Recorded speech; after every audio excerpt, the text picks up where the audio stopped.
In a faraway land, nestled between towering mountains and a sparkling frozen lake, there was a quaint little village called Snowhaven. For as long as anyone could remember, Snowhaven was famous for its Christmas celebrations. Every year, the villagers would string up lights, bake the most delightful gingerbread, and gather in the town square to sing carols beneath the great Christmas tree. But one year, something strange happened. That year, as the first snow fell, the villagers didn't prepare for Christmas. The great Christmas tree stood bare. The lights and ornaments were nowhere to be found. The smell of freshly baked cookies was absent, replaced by the cold, lonely wind. What the villagers didn't realize was that Snowhaven had been cursed. Long ago, a selfish act had angered the spirit of Christmas, who vowed to take the joy of the season away until the village remembered its true meaning. But over time, the villagers had forgotten even that story. All that remained was a quiet sadness in their hearts. In the middle of the village lived an elder named Grandmother Elsie. She was the oldest and wisest of them all, and she remembered the days when Christmas brought the village together. One frosty evening, she called the children of the village to her cozy home, where the fire crackled warmly. "My dear children," she began, "have you ever wondered why the village feels so empty this time of year?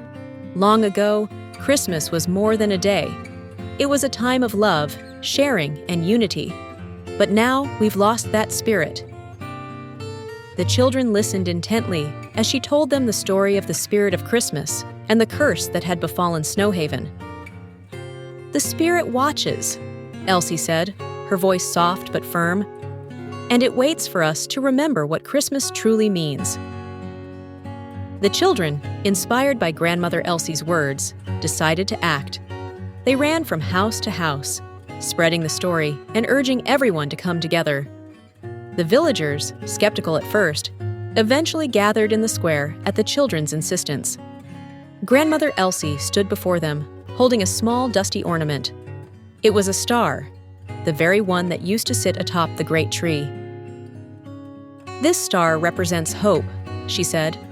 "If we work together to bring back the joy of Christmas, we might lift the curse." And so, the villagers began to decorate. They worked side by side, stringing lights, baking treats, and singing songs. Laughter and chatter filled the air, and for the first time in years, the village square glowed with warmth. The children placed the star atop the tree, and as they did, a brilliant light filled the sky.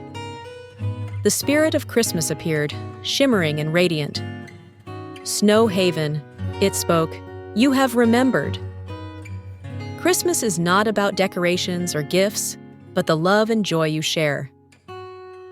From that day on, Snowhaven never forgot the true meaning of Christmas. Each year, they celebrated with even more love and togetherness, and the spirit of Christmas smiled upon them. And so, my dear friends, remember, the spirit of Christmas lives not in what you have, but in what you give.